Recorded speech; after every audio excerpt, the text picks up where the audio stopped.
Hey everyone, U.S. immigration lawyer Michael Ashoori here, and in today's video, I want to give you a step-by-step breakdown of how you get your E2 investor visa. Now, a lot of people sign up to get an E2 visa, they'll sign up with an attorney, and they won't necessarily know what steps they need to take. So in this video, I want to give you the information that can help you take the right steps once you get started on your E2 visa. Now, I wanted to start off by mentioning that these steps are not applicable to everyone. Depending on your specific situation, you may have to go through a slightly different process. The steps that I've outlined in today's presentation are relevant to many of my clients, but there are situations that may not necessarily fit this model. As always, it's very important to consult with an experienced immigration lawyer.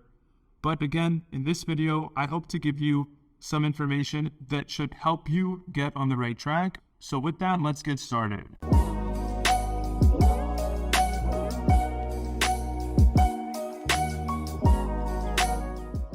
As a quick overview, the E2 visa is an investor visa. It's basically a visa that allows somebody to invest in a U.S. company, and based on investing in that company, they can operate their business, they can basically direct and develop their business in the United States. And the good thing about the E2 visa is that you can continue to renew the visa over and over again as long as you continue to satisfy the E2 requirements. So with that, the question is, how do I get started? This process works for many of our clients, so I want to take you through it.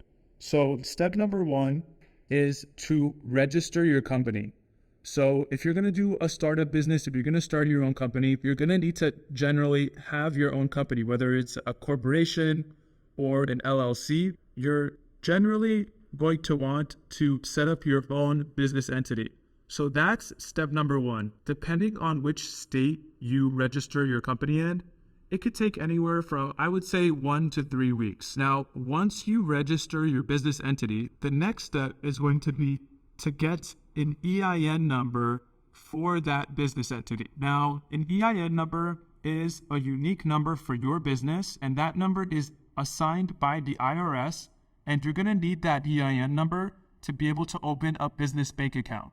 So a couple of important points regarding the EIN number. If you have somebody associated with your business, whether it's you or perhaps a partner that has a social security number, then the EIN number can come really quickly. Basically, instantly once you apply for it, the EIN number should be given to you by the IRS. It should be assigned by the IRS. But if you do not have a social security number and there isn't somebody associated with your business that has a social security number, then it can take significantly longer than that. So without a social security number, the EIN number can take potentially 1 month or even longer to get that EIN number assigned by the IRS. So that's an important thing to know, because when you're planning how long your whole process is going to take, you want to know how long it takes you to get that EIN number, because as I mentioned, the EIN number is going to be essential for step number 3, which is to register and open your business bank account. You're going to want to register and create a separate bank account for your business. This new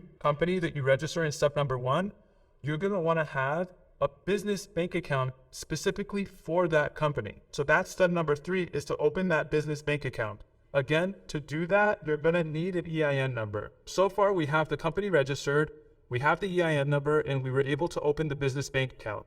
After you do that, the next step is to transfer the investment funds into the business bank account. So you're going to take those investment funds from your personal account, and then you're going to transfer those funds from your personal account to the business's operating account, to this business bank account that you set up in step number 3. And once you transfer those investment funds to the business bank account, the next step is to spend the money. For the E2 visa, you have to show that the funds are at risk. One of the best ways to show that the funds are at risk is by actually spending the money.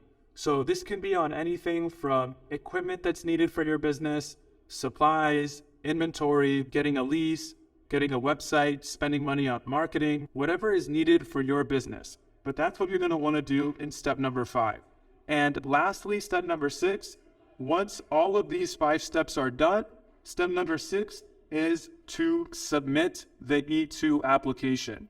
You do not want to submit the application before these steps are done because the E2 requirements are such that they require you to actually invest the funds, to put the funds at risk, and to basically get the business ready so that it's either already operating or it's on the verge of operating. And if you submit your E2 application too soon, before these items are done, then it's very possible that the immigration officer that's reviewing your case could deny the case because they may say that you're not quite ready to submit the E2 application.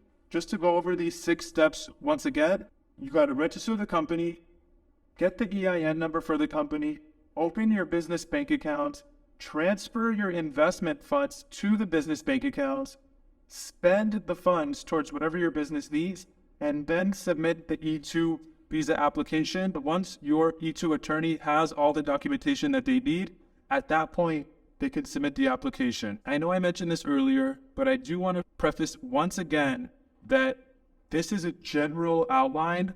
Of course, it's not inclusive of every possible scenario that could take place. So you want to make sure to consult with an experienced immigration attorney before taking any of these actions, just to make sure that they fit within your scenario. There may be additional steps for your particular case. Your particular case may require something entirely different. So this is some general information for you. It's certainly not legal advice, but hope you found it very helpful. Hope you found this information beneficial. If you know anybody that can benefit from this information, don't hesitate to share this video with them. As always, thank you so much for tuning in, and I'll see you on the next video.